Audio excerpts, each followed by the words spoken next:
Hello friend, आप सभी का हमारे यूट्यूब चैनल पर स्वागत है। आज हम पढ़ाने वाले हैं क्लास 10 विज्ञान जैव प्रक्रम के बारे में। इसके पहले हमने इसके बारे में अपलोड कर चुके हैं। इसमें आज का हमारा टॉपिक है ग्रसिका। ग्रसिका क्या होता है? ग्रसिका ये होता है जिसके माध्यम से भोजन को क्या करते हैं, ग्रहण करते हैं और अमाशय में प्रवेश करता है। यानी कि देखिए क्या है, निगल द्वार। निगल द्वार यानी कि निगलना। जहां से भोजन को जब हम खाते हैं तो भोजन को क्या करते हैं, निगलते हैं।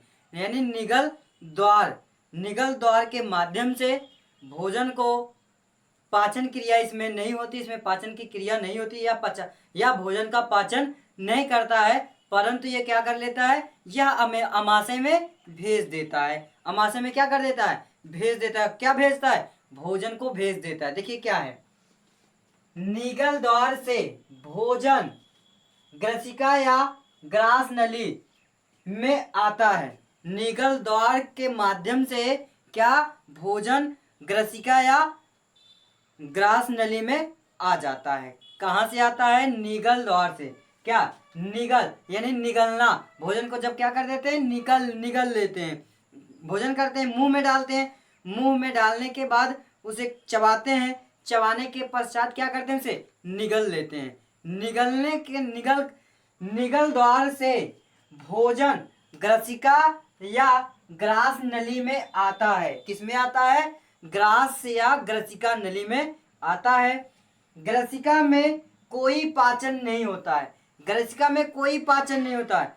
ग्रसिका नली में या ग्रास नली में भोजन का पाचन नहीं होता है। इसके द्वारा भोजन मुख गुहा से अमाशय में आ जाता है। कहां से, मुख गुहा, जहां पे भोजन को चबाते हैं। जहां पे भोजन को चबाते हैं, चबाने के पश्चात उसे निगल द्वार के द्वारा भोजन ग्रसिका या ग्रास नली में आता है। उसके पश्चात इसमें पाचन नहीं होता है, परंतु ये किसमें भेज देता है, मुख के द्वारा अमाशय में भेज देता है। मुख गुहा से अमाशय में आ जाता है। ठीक, अब जानते हैं क्या, अमाशय के बारे में। अमाशय में इसका कार्य क्या होता है, अमाशय में क्या होता है, अब चलते हैं इसे देखते हैं। जल्दी से नोट कर लीजिए। तो अमाशय के बारे में जानते हैं कि अमाशय में क्या होता है। फ्रेंड, अब जानते हैं हम क्या, अमाशय। अमाशय यानी कि स्टोमच के बारे में जानते हैं। ये क्या करता है, ये भोजन को पचाने का भी कार्य करता है और भोजन को बचाने का भी कार्य करता है। कब बचाता है वो हम आपको बताते हैं। जो आपको स्क्रीन पे फिगर दिख रहा है, क्या अमाशय का चित्र आपके सामने दिख रहा है, इसी के बारे में चर्चा करने चले। क्या है अमाशय, यानी पेट। अमाशय जो है उसे पेट भी कहते हैं, स्टोमच।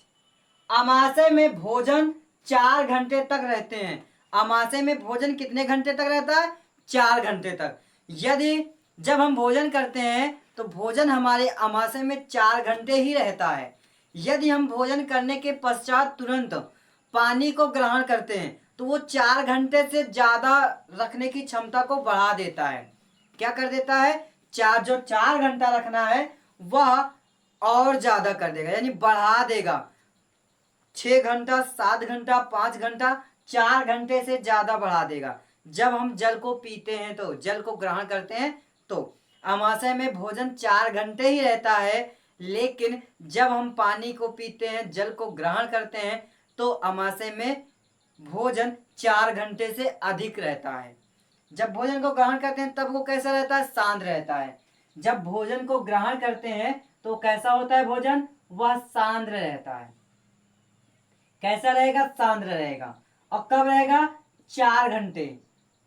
4 घंटे कैसा रहेगा, सांद्र में रहेगा। अगर जैसे ही हम भोजन के साथ, भोजन करने के बाद जब पानी को पीते हैं, यानी जल पीते हैं, जल को क्या करेंगे, ग्रहण करेंगे। जैसे ग्रहण किया तो भोजन कैसा हो जाएगा, तनु हो जाएगा। कैसा हो जाएगा, तनु हो जाएगा। भोजन कैसा हो जाएगा भाई, तनु, तनु हो जाएगा। तनु होने के बाद क्या हो जाएगा, ये 4 घंटा से अधिक हो जाएगा। कितना हो जाएगा, 4 से अधिक, 4 से अधिक समय तक ये भोजन कहाँ रखेगा, आमाशय में रखेगा। जब क्या कह रहा है, आमाशय में भोजन 4 घंटे तक रहते हैं, रखते हैं या रहते हैं, ठीक। लेकिन कैसा रहेगा, सांद्र में रहेगा। अगर जब भोजन करते हैं तो सांद्र में रहता है, तो 4 घंटे तक रखेगा। जैसे हम जल को ग्रहण किया तो कैसे बदल जाएगा, सांद्र से तनु में आ जाएगा। तनु में आ गया तो 4 से अधिक समय ले जाएगा, 4 घंटे से ज्यादा समय लेगा। अब देखिए आगे क्या है। आमाशय में 3 भाग होते हैं। आमाशय में कितने भाग होते हैं, 3 भाग होते हैं। पहला भाग हमारा क्या है, कार्डियक। क्या है, कार्डियक। कार्डियक है, ये क्या करता है, यह आमाशय की ऊपरी भाग होता है। जो फिगर में दिख रहा है, फिगर में जो दिख रहा है, जो इसका ऊपरी भाग है, यानी ऊपर का, जैसे हमारे शरीर का परत है ऊपरी भाग है, तो वैसे आमाशय का जो ऊपरी भाग होता है, आमाशय या आमाशय का ऊपरी भाग होता है, कौन होता है, कार्डियक। कार्डियक आमाशय का ऊपरी भाग होता है। इसमें हाइड्रोक्लोरिक अम्ल होता है। इसमें कौन सा अम्ल होता है, हाइड्रोक्लोरिक अम्ल होता है इसके ऊपरी परत पे, जो कीटाणु नाशी होता है। जो कीटाणु नाशी होता है, यानी कीड़े कीटाणु को क्या कर देता है, नष्ट कर देता, मार देता है। जैसे हम भोजन को ग्रहण करते हैं, जैसे निमंत्रण में गया या मार्केट में गया, जैसा पाया वैसा ही खा लिया, हाथ को भी धुले नहीं, ऐसे ही खा लिया बिना हाथ धुले। तो हाथ में क्या होते हैं, कीटाणु होते हैं। वह कीटाणु जब मुख के द्वारा, यानी मुख गुहा के द्वारा ग्रास नलिका के माध्यम से आमाशय में प्रवेश करता है, तो आमाशय में कार्डियक पाया जाता है, जो आमाशय का ऊपरी भाग होता है। उसमें इसमें HCl हाइड्रोक्लोरिक अम्ल होता है, जो कीटाणु नाशी होता है, यानी कीटाणु को मार देता है, ठीक। अब आगे क्या है, फंडिक। दूसरा, पहला हो गया, अब दूसरा है फंडिक। फंडिक क्या करता है, इसमें काटानुमा, इसमें क्या होता है, काटानुमा। जैसे फिगर में आपको दिख रहा है क्या, इस प्रकार से, इस प्रकार से आपको काटानुमा दिख रहा होगा। ऐसे काटानुमा संरचना दिख रही होगी, ऐसे आमाशय में बना होगा काटानुमा, ऊपर भी होगा और नीचे भी होगा, दोनों जगह काटानुमा आपको दिख रहा है फिगर में, ठीक है। तो इसी प्रकार से क्या होता है, काटानुमा रूजी होता है। काटानुमा रूजी जिसे कहते हैं, रूजी होता है जब हम भूखा रहते हैं। भूखा यानी कि जब भोजन सुबह से लेकर शाम तक भोजन नहीं करते हैं, भूखा रहते हैं, तो क्या होता है, तो चुभता रहता है। क्या होता है, वो चुभता रहता है, यानी जब चिपकेगा, आमाशय जब चिपकेगा, सिकुड़ेगा यानी बटरेगा, तो ये रोज जो काटानुमा रूजी है, ये क्या होगा, आपस में चुभेगा, चुभता है, एवं भोजन को रोके रख सकता है। भोजन को क्या करता है, एवं भोजन को रोक कर रखता है। भोजन को क्या करता है, रोक कर रखता है, यानी कि पूरा समय तक एनर्जी को बचा कर रखता है, जिससे कार्य करने में कोई कष्ट ना हो, किसी को कोई समस्या ना हो। अगर भोजन को आमाशय बचा कर नहीं रखेगा तो व्यक्ति कोई कार्य कर नहीं सकता। अब सुबह से भूखा है, शाम तक भूखा है, तो क्या कोई व्यक्ति काम कर सकता है, नहीं कर सकता। इसलिए आमाशय जो होता है, आमाशय में जो फंडिक है, यह क्या करता है, इसमें काटानुमा रूजी होता है। जब हम भूखा रहते हैं तो चुभता रहता है, चुभता रहता है, यानी बताता है, संकेत देता है कि आपको भूख लगी है, आपको भोजन करना चाहिए।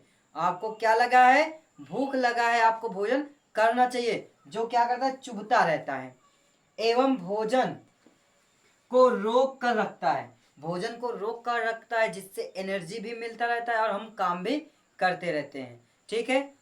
अब चलते हैं इसके तीसरे भाग के बारे में। 2 भाग तो हो गया, तीसरा भाग अभी बचा है, जल्दी से नोट करिए, तो आगे तीसरा भाग चलते हैं। हमारा क्या है, तीसरा भाग है, क्या है, पायरोलिक। पायरोलिक क्या है, पायरोलिक में क्या होता है, इसे जानते हैं, बहुत ही अच्छा है। इसमें जठर ग्रंथि होती है। इसमें क्या होता है? जठर ग्रंथि होती है, जिससे जठर रस निकलता है। इसमें क्या होता है? इसमें जठर ग्रंथि पाई जाती है, इसमें जिससे जठर रस निकलता है। जठर रस किससे मिलकर बना है? जठर रस दो रसों से मिलकर बना होता है। जठर रस दो रसों से मिलकर बना होता है, जो नाम है आपके सामने रेनिन और पेप्सिन। रेनिन और पेप्सिन का कार्य क्या है? रेनिन जो होता है, रेनिन जो है वो दूध को किस में बदल देता है? दही में बदल देता है। दूध से दही, जब दूध हम पीते हैं या दूध खाते हैं तो वो किस में बदल देता है? दही में बदल देता है। दही जब खाते हैं तो दही तो रहता ही है, लेकिन जब दूध हम खाते हैं या पीते हैं तो वह किस में बदल देता है? दही में बदल देता है। कौन बदलता है? रेनिन।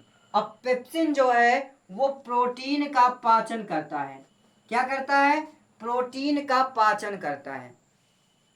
क्या है? पाइलोरिल। इसमें जठर ग्रंथि पाई जाती है।